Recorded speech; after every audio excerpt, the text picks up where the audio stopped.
African father in America. Tujikaze, tujikaze, jikaze. Thank you for joining us for another episode of the African Father in America podcast. We are live on YouTube, and this episode is also going to be available on all podcasting platforms.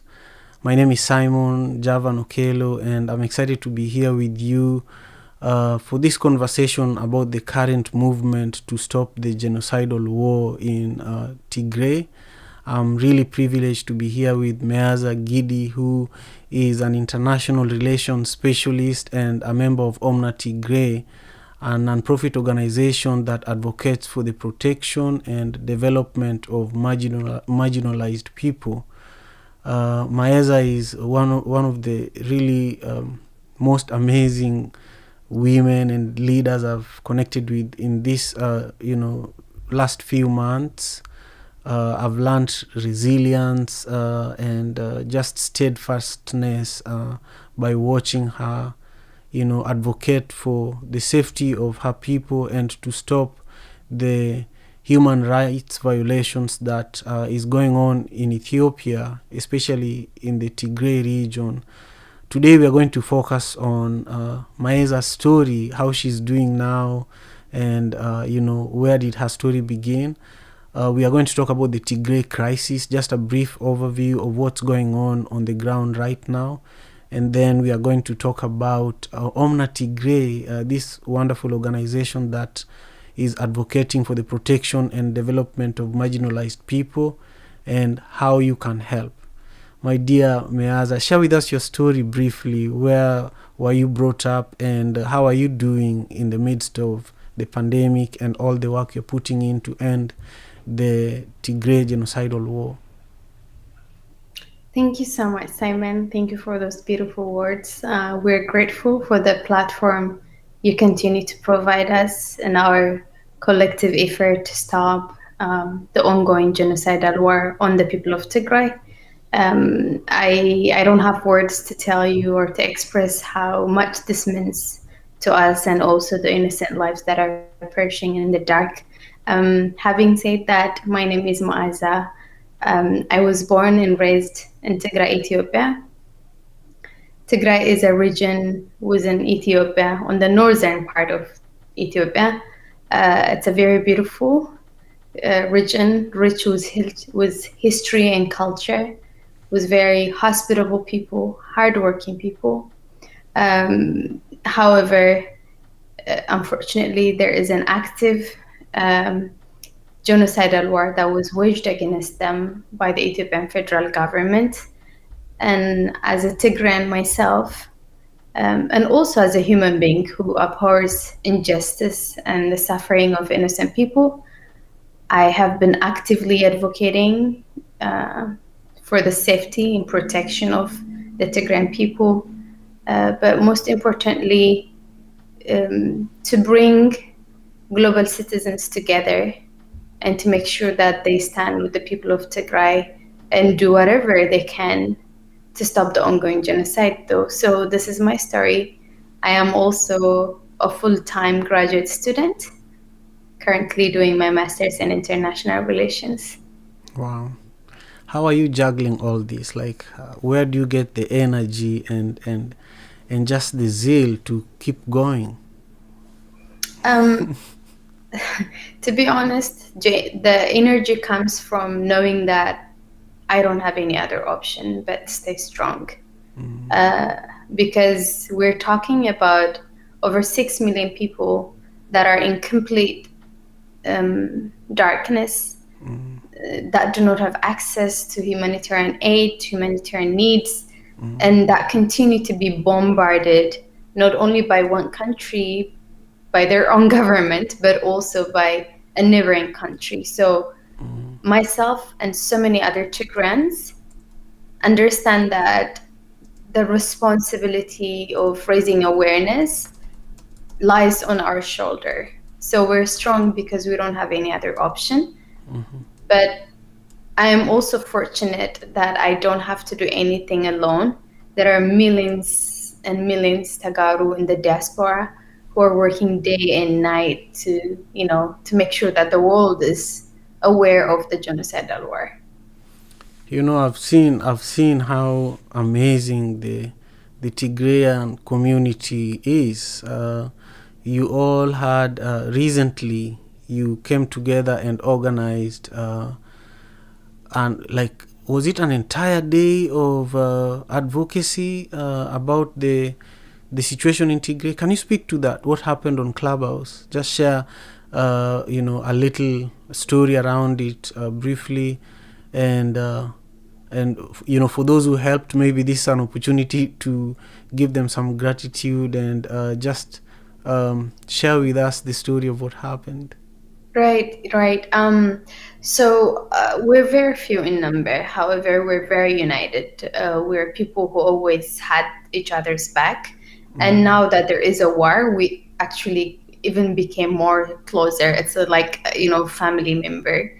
That's how we treat each other. And so we have been having different events. One of them was, the rooms we host on Clubhouse, where Tigrayans from all walks of life come together and talk about the genocide.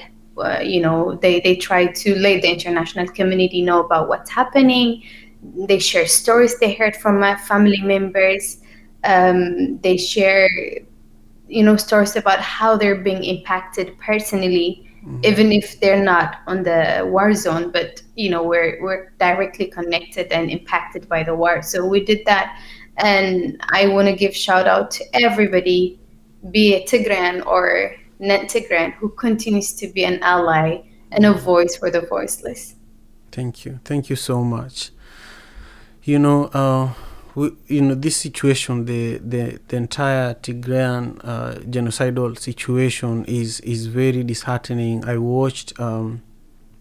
Now there's much more information. The media has a certain amount of access, and I was watching a video where there's a journalist that went to the women's part of the ward at the hospital, finding out the increase in patients that were women that were reporting rape and just abuse, and the nurse just broke down as she was showing the figures, the numbers in the video that were just proving how atrocities had been committed. And a lot of people who are probably watching today's show are probably not familiar with what's really going on, and I'm sure you hear of what's going on the ground, and you're fundraising to help change things on the ground, and you're traveling around the US meeting leaders. Can you just paint, for those who are learning about this for the first time, what is going on, and some of the work that is being done to change things? Yeah, absolutely. I don't think a lot of people are aware about the genocide that's happening, mainly because it's being done in the dark. The war on Tigray is being fought in the dark. Can you expand on that? What do you mean by the dark? Yeah, I say this because the war on Tigray was waged on November 4th. November 4th, if you all remember, is a time when the world was literally anxious about the results of the US election. Everybody's attention was on the US election result. Nobody cared about what's happening in Farland, Africa. So the Ethiopian federal government, led by the Peace Laureate winner, Abiy Ahmed, waged the war when the world was completely busy with the US election. And then right after they waged the war, they shut down the internet. So there hasn't been any internet on the Tigray region for over 5 months now. Because of that, there is dire and acute shortage of information coming from Tigray. People are not able to tell the world or to share the world what exactly is happening to them. And so the members of the international community may not necessarily know what's happening because no information is coming out of Tigray. It's only recently that the Ethiopian federal government allowed international media to enter into Tigray with a very limited access. And that is mainly because we have been vocal about the need for media corridor to Tigray. So there was mounting pressure from the US and the European Union. That's why, some journalists were able to enter into Tigray and reported on some of the weaponized rape, the weaponized hunger that the Ethiopian government and troops from a neighboring country, Eritrea, have been committing against the people of Tigray. So I won't be surprised that people don't know enough about the genocide. But if everyone wants to learn more about the genocidal war that has been ongoing ever since November 4th, I encourage them to follow Omna Tigray on all social media platforms, and also watch reports on the CNN, BBC, Al Jazeera, New York Times, and other major international media outlets. They have been able to document some of the massacres. Right. And they have been able to report on some of eyewitness testimonies, particularly rape survivors. Right. And it's true. And I have like a playlist that I save of all the videos related to Tigray on YouTube that are from authentic sources. But also, when we had our interview on February 5th, compared to now, I feel like you are more fired up. I feel like you've learned so much. I feel like this situation has transformed you, and I just want to know why.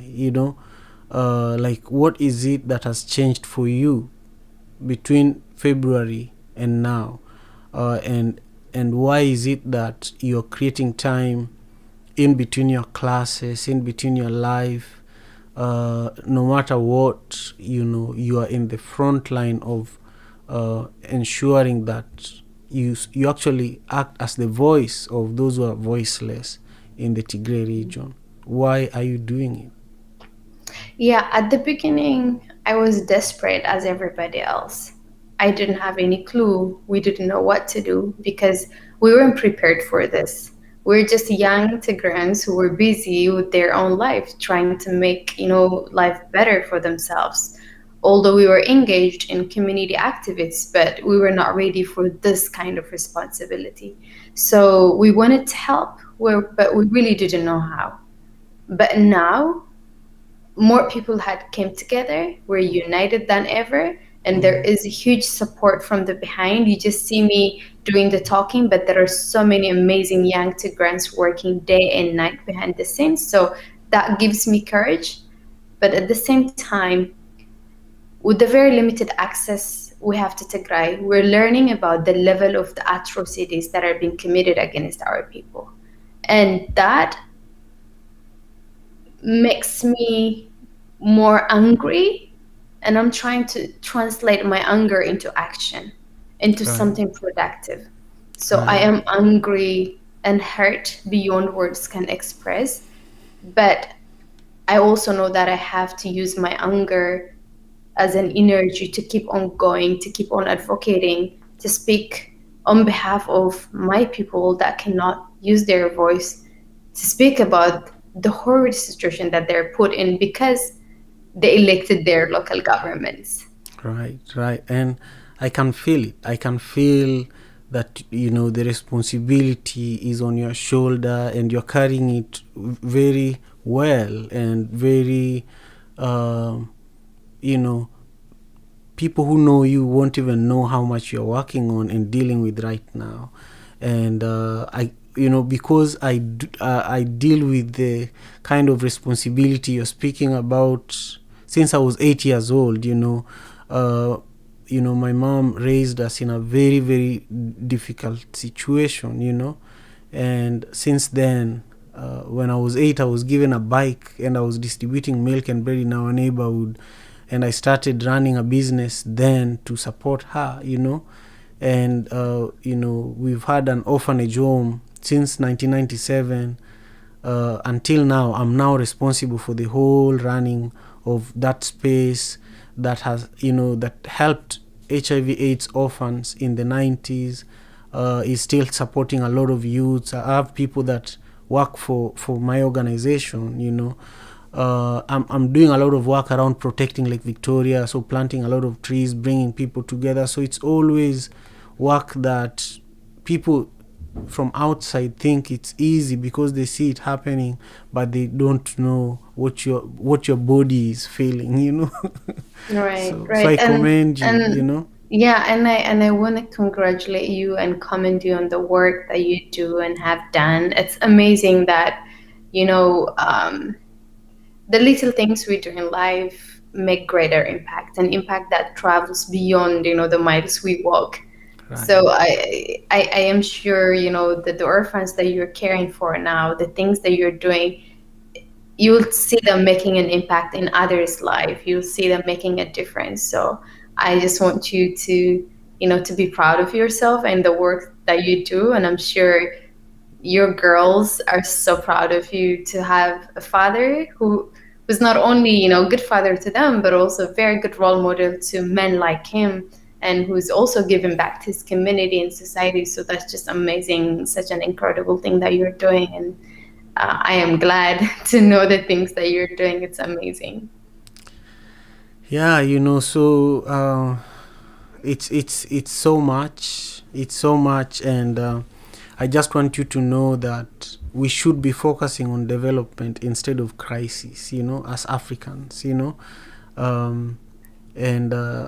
we should have been having this conversation about a development project, So I think we have a lot of work to do, even though, like people like my mom started the work, she's no longer here. I have to continue with the work. I hope our kids have podcast discussions about initiatives, that's the hope, and so that's my hope with this conversation.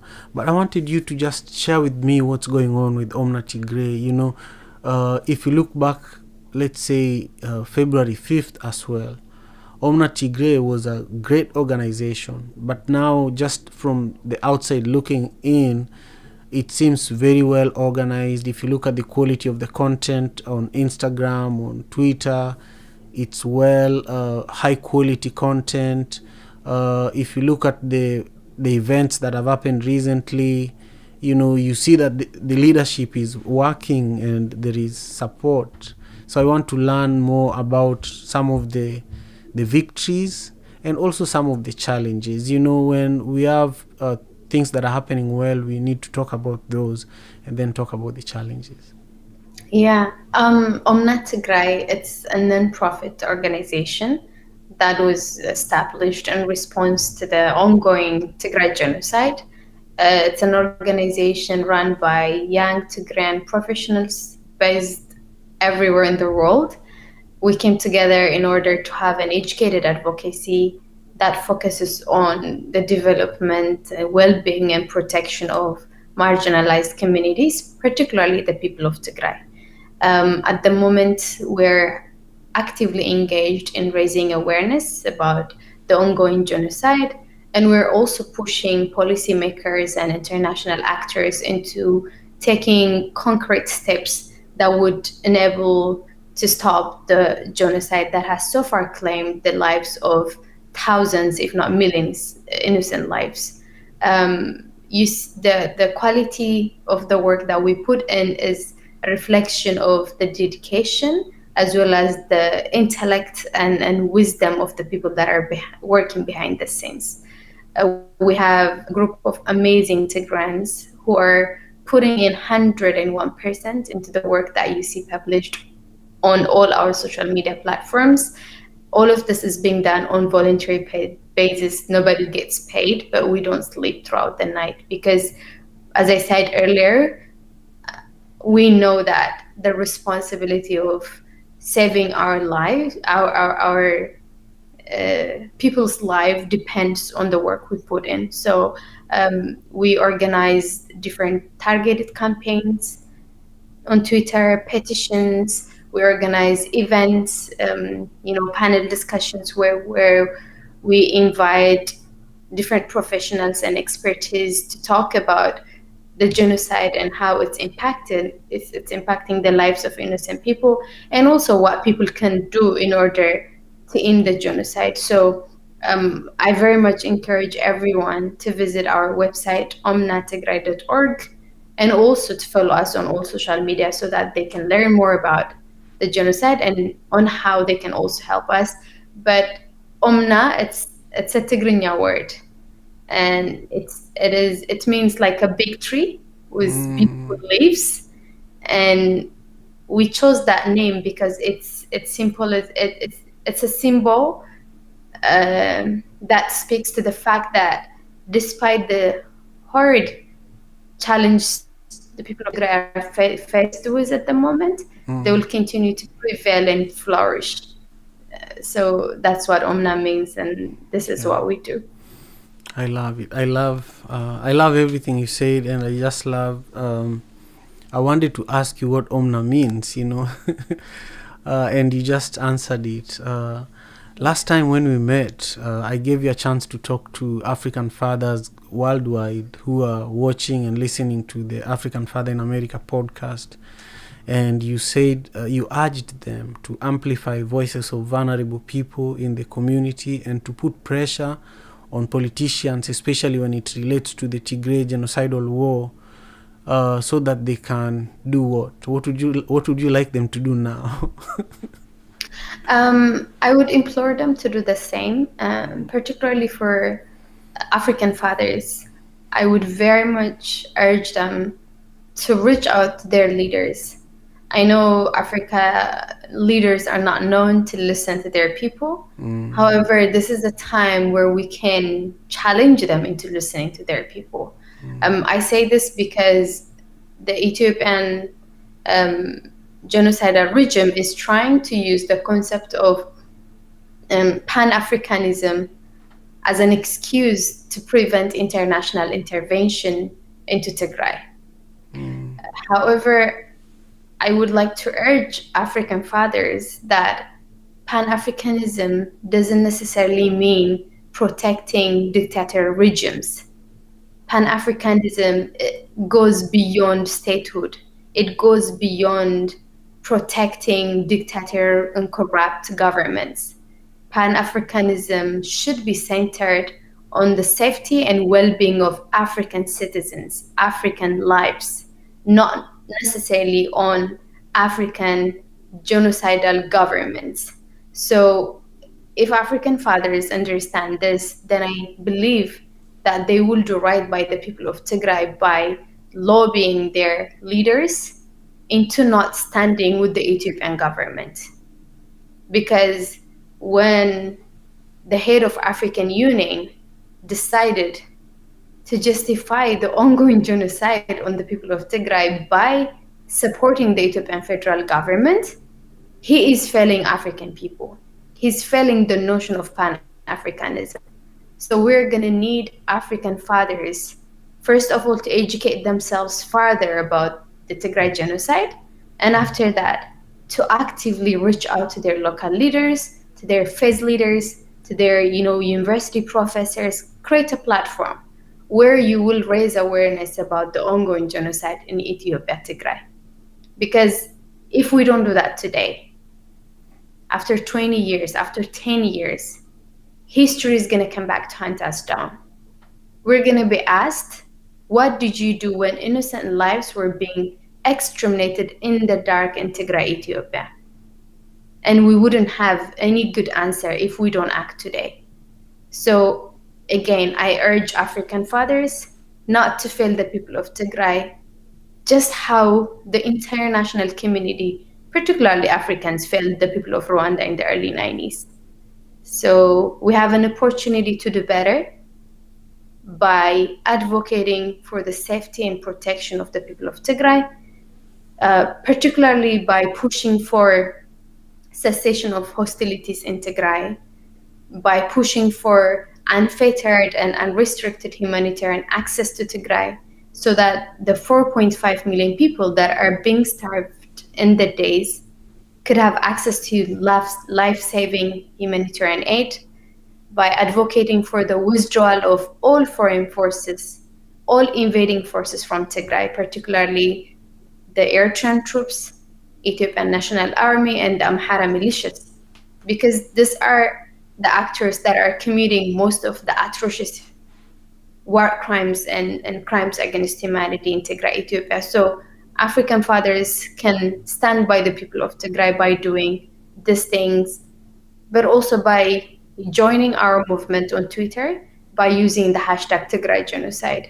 I know I am putting a lot of ask, but it's because these are some of the things we need to do collectively in order to save innocent lives from extermination.